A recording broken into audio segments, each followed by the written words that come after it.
ఇంట్లో నుంచి బయటకు వెళ్తున్నారా? Be alert. ఇవాల్టి నుంచి భారీ నుంచి అతి భారీ వర్షాలు కురిసే అవకాశం ఉందని వాతావరణ శాఖ అలర్ట్ ఇచ్చింది. ఏకంగా 17 రాష్ట్రాలకు హెచ్చరికలు జారీ చేసింది. మరోవైపు ఇప్పటికే భారీ వర్షాలతో ఉత్తరాది అతలాకుతలం అవుతోంది. ఆకస్మిక వరదలు ముంచెత్తే ప్రమాదం ఉండటంతో జనం హైరాణ పడుతున్నారు. ఇక్కడ కేజీ చీరలు కొంటే అర కేజీ చీరలు ఫ్రీ అంట. మంగళ్య షాపింగ్ మాల్ కేజీల్లో సేల్, టన్నుల్లో ఆనందం. దేశవ్యాప్తంగా నైరుతి రుతుపవనాలు ఉగ్రరూపం దాల్చాయి. వచ్చే 3-4 రోజుల పాటు వాయువ్య మధ్య భారతదేశంతో పాటు ఉత్తర ఈశాన్య రాష్ట్రాల్లో ఉరుములు మెరుపులతో కూడిన భారీ వర్షాలు కురుస్తాయని ఐఎండీ అలర్ట్ ఇచ్చింది. కొన్ని ప్రాంతాల్లో అత్యంత భారీ వర్షపాతం నమోదు కావచ్చని, ఆకస్మిక వరదలు ముంచెత్తే ప్రమాదం ఉందంటూ ముందస్తు హెచ్చరికలు జారీ చేసింది. జూన్లో అంతంత మాత్రంగా ఉన్న వర్షాలు జూలైలో దంచి కొడుతున్నాయి. తాజాగా కేంద్ర వాతావరణ శాఖ పలు రాష్ట్రాలకు భారీ వర్ష సూచన చేసింది. ఢిల్లీ, యూపీ, బీహార్, గుజరాత్ సహా 17 రాష్ట్రాలను అలర్ట్ చేసింది.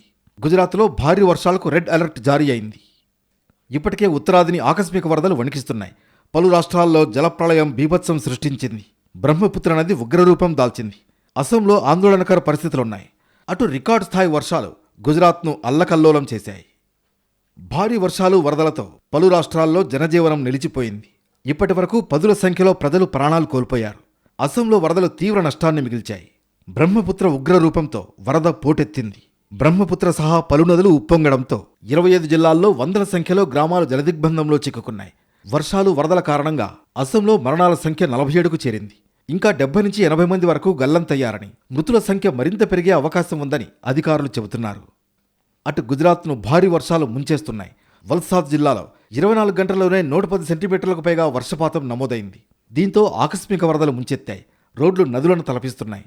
రైళ్ల రాకపోకలకు అంతరాయం కలిగింది. విద్యుత్ సరఫరా నిలిచిపోయిన ప్రాంతాలున్నాయి.